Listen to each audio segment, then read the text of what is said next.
Welcome back to Living Out Loud. I'm Susan Karp, the Executive Director of the Arlington Council on Aging. And today we have two guests. One, a familiar face, Mark Waxmonsky, who's our nurse. Hello. Hello, Mark. Nice to see you again. Likewise. And since you are of the brethren, would you like to introduce Eliza? Sure. We are welcomed today on Living Out Loud by Eliza Geyer, who's the Town of Arlington Public Health Nurse for the Board of Health. And we've been speaking lately about shingles and how this would be a good opportunity to present to the Arlington community about shingles. About shingles, a topic that we don't like to discuss, but sometimes we do. And it is interesting because occasionally I think Board of Health actually 2 years ago offered the shingles vaccination in town. And it was easier for us to get the vaccination. It's a little odd because it has to be kept frozen, right. And then you warm it up right. Anyway, the point being is that we have done it in the past. Certainly it's been complicated to take it forward again, but we felt it was necessary to talk about shingles. So Mark, or I'm not sure which one of you want to start. It's like, 2 for 1 here. Sure. So let's have at it. Shingles, what is it? Where does it come from? You want me to get started? Sure. Okay. So shingles is actually a really common virus that occurs more often in the elderly population, which is why we're talking today about it. And if you have had chickenpox, it's already living inside of your body. Shingles is basically a re-submergence of chickenpox. So if you've had chickenpox, the virus lives within your body, and then something, who knows what, makes it come out again. Usually it could be increased stress. Mm-hmm. As you age, your immune response is not as strong, and so that's why you're more likely to get shingles. So when shingles comes, usually the first thing you feel is maybe some tingling in your skin. You may get a headache, you may feel just sort of unwell, and then you'll get some kind of a rash, usually on one side of your body, whether it's on your face, your back. It's often on your torso. Okay. And the rash usually blisters and becomes really painful. And it can last anywhere from 3 to 5 weeks. And it's pretty painful. Sounds dreadful. Yeah. So those of us that were of the generation that had chickenpox Right. are the ones that are at greatest risk. That's right. So it's basically adult chickenpox. Adult chickenpox. Adult chickenpox. Another thing that we can look forward to. Adult chickenpox. Only, as Eliza was mentioning, it's quite painful, quite itchy. So it's like a poison ivy? Is that? It's not. So the difference between poison ivy and shingles, poison ivy, you have a reaction, allergic reaction to the plant oil, Yeah. Versus shingles or the varicella viruses that causes shingles and chickenpox, infects our body, and our body is able to fight it and keep it dormant. And it's only, as Eliza was mentioning, that after an exacerbation, that's where we have the shingles. So people think of a misdiagnosis between poison ivy and chickenpox. Poison ivy is generally very itchy and can be anywhere where the poison ivy touches the skin, versus shingles. Typically, the blisters are seen along a nerve root along the body. Mm-hmm. And so when we're compromised and it's exacerbated, we typically see that pattern of infection. That's right. So really, wherever the nerve lies is where you can have a shingles presentation. And that's why you're more likely to get it on one side of your body. So if you have something that's not, let's say you have a rash that's all across your stomach, it's probably not shingles. Shingles is one-sided because the nerve root is going to just travel to one side from your spine. Yeah. This does not sound like an uplifting show today. I'm sorry. Well, There's still hope. The good news is you can get a vaccine, which decreases your chance of getting shingles by a considerable amount. And it also, we didn't talk about post-herpetic neuralgia, which is... Say that one more time and slowly. Post-herpetic neuralgia, which is actually a side effect of getting shingles. Not everybody gets this, but some people who get shingles end up having a long-term painful consequence, which is this thing, post-herpetic neuralgia, which basically means the rash will go away, but you might still have pain. that could last years. So that's another reason to get the vaccine.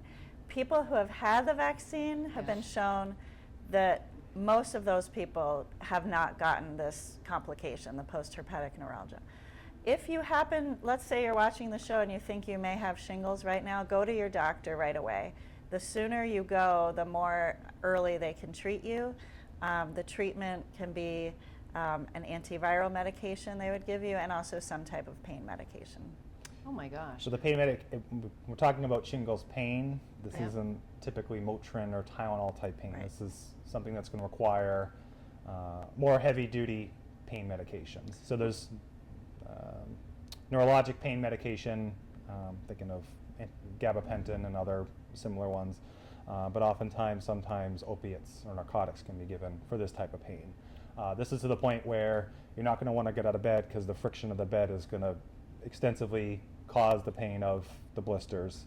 You're not going to want to put on heavy clothing. I've heard stories of literally people just being in bed because any movement is just far too painful. So really the pain can be quite debilitating. All right, so this is actually where I want to kind of shift it, because we're talking about shingles, we're talking about chicken pox, which for many of us was like years ago. We're talking about rashes.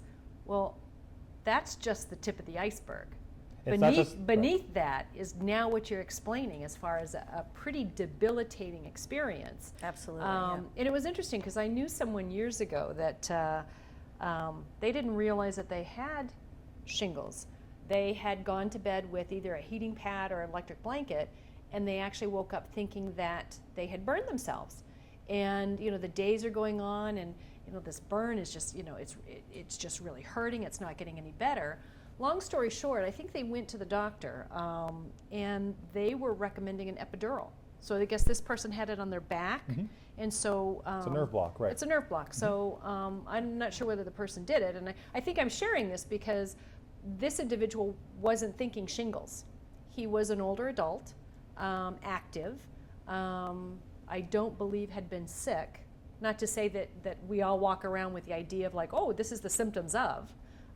But it is a very serious thing, and that's really, and I'm glad that both of you are on today because it gives us an opportunity to take it from the rash.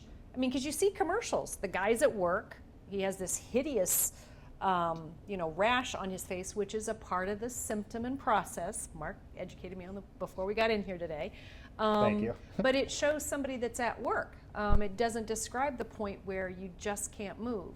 I also had another friend years ago that had it, and she got the medication, and apparently for the medication it just pushes the virus through at a high rate. You don't feel good during that phase, but it decreases the duration of the virus. Do I have that straight, or was that just one of those myths that Sounds about right. you hear from someone? Right. It's sort of like if you had the flu and you went to get Tamiflu. It's not going to cure you. It's just going to help you get through it faster. Tamiflu? Well, just If like you had a really bad case of flu, there's antiviral medications you can take, which are So similar to the varicella virus. So it's the same. But still get your flu shot. But let's get back to the shingles. So we know that it starts with. You could have a prodromal symptom. So you might feel. Do me a favor. So before the shingles come, you might feel, I don't feel so good. I have a headache. I feel nauseous. You might feel like something's coming on, and then you'll know that it's shingles if you start to feel tingly in your skin or pain in your skin, and then blisters erupt. So what is it like within hours, days? What's it between the initial symptoms and the blisters? Usually a few days. A few days. Yeah. All right. And at that point in time, you should call your doctor immediately? Yes. So is it contagious like a chicken pox, so they wouldn't want to see you, so you have to suffer in silence? Do they Good send a doctor question. to the house? What's So up? it's contagious. Again, shingles is the varicella virus. So if we've had chicken pox, we can in theory get shingles. So it's contagious in the sense of if you have the blisters and they're weeping so that there's fluid coming from the blisters, that fluid has the contagion that could affect someone who's never had the varicella virus before. So typically it's kids, young children who might be again exposed to it that the shingles virus would cause them to have basically chickenpox. Right, but now they vaccinate for chickenpox, so it's Right. really not the young children. So it might be somebody Pregnant women that are, would be. that's who you want to stay How away many from. years ago did they do the chickenpox vaccine? Probably 30 something. Sounds about right. No, actually, hang on here. Probably 21 years ago. So anybody that today was, so Well- 21 years ago they introduced, about 21, 22. So your question is about contagion, though. Yeah, contagion. But- So it's not so- going to be kids because they're vaccinated. Right. Well, it depends. Not I mean, necessarily. not So necessarily. if you have a child who You can't Or- be in school without. right, doesn't mean you still can't get it. So if you still have never had the chickenpox or the vaccine for various beliefs, and someone with shingles is contagious and is exposed to that person, and there's contact, that Okay. person could get chickenpox. But if you, let's say you're an elderly adult and you're living with your spouse, as long as your spouse has had chickenpox, you're not going to be able to give them the shingles just by being with them. So it's not contagious in that sense. It's once you've had chickenpox, you can't catch shingles from somebody else. Right. So Okay, you but, can. but in your first scenario, though, that if you have two people in a household, Yep. one had chickenpox who now has shingles, Right. then the other one, because of their age, never had the chickenpox vaccine. So that person, But they've is probably at had risk. chickenpox. But they're likely to have had chickenpox. in the past. 99% of adults have had chickenpox, even if they don't remember it. So I know who wants to remember the it. most, I mean, because some people had it Yeah. when they were very little. Yeah. So the most common people to avoid, if you have shingles, you want to avoid all pregnant women. Okay.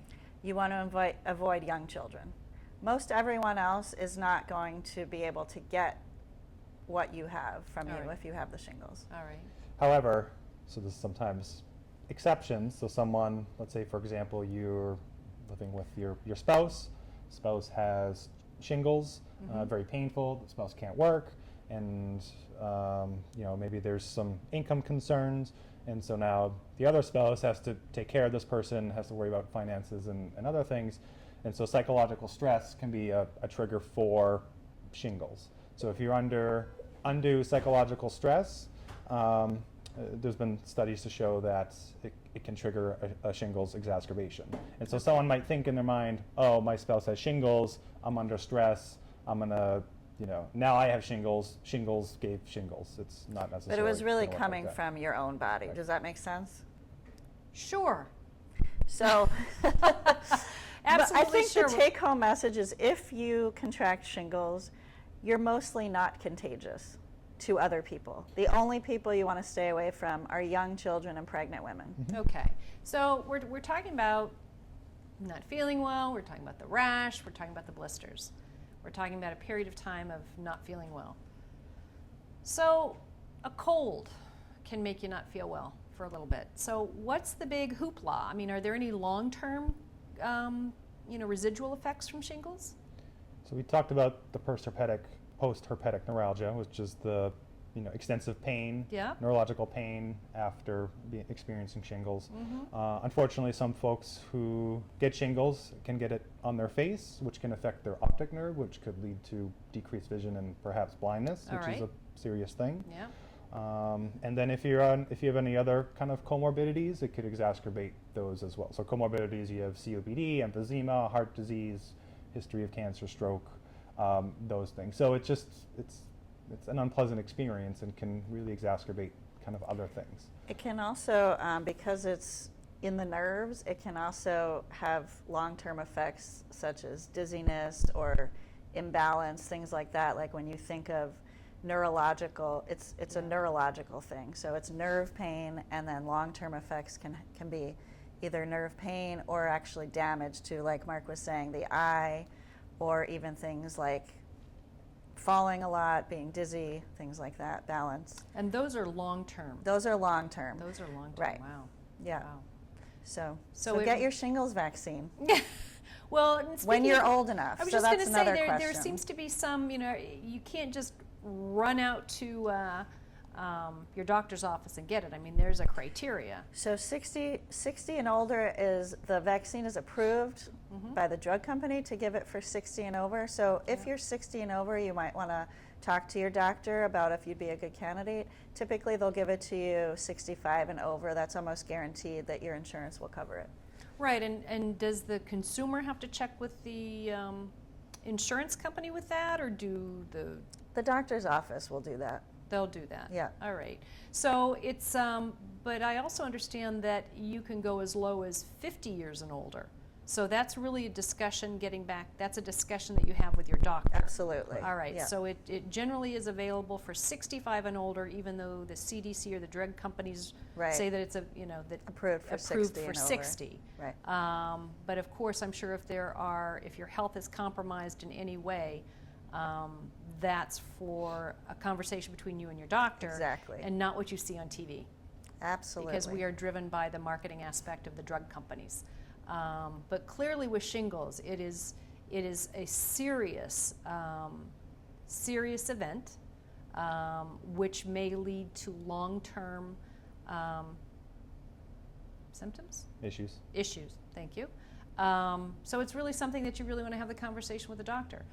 The Council on Aging and Health and Human Services are not offering the shingle shot just because it's become complicated with insurance as well as maintaining, the vaccine. It's a very expensive vaccine to have. And when you're able to receive it from your doctor, that's really what we want to have you do, is have the conversation with your doctor and to not dismiss it as just a rash. Because I bet if you start talking it up, somebody knows somebody that has had shingles. You know, this story is very unpleasant. When you hear Right. those stories. You reminded me of a point too. Even if you've had it once, you can get it again. So let's say I'm talking to you and you say, "Oh, I don't need the vaccine. I've had shingles." You can still get the vaccine to prevent yourself from getting it again. So that's important to know. Wow, so unlike Yeah. chicken pox, Yeah, you can get it more than once. you can get shingles more than once. Right. And also, the shingles vaccine will reduce the severity of the symptoms. You can still get shingles even after getting the vaccine, but the symptoms, I think the research has shown, has been much more milder. Well, that's added It's bonus. another reason. Another Go great out and get reason. your vaccine. Yep. So, is there anything other to this lovely topic we're discussing today? I think don't we so. covered it all. Yeah. I think we're Well, I want to thank you for joining us for Living Out Loud. Aliza, thank you. good. Thank you for having me. And Mark, It's a pleasure. it's It's- always nice to it's see been a you on pleasure. set. All right. So thanks for joining us, and we'll see you again soon.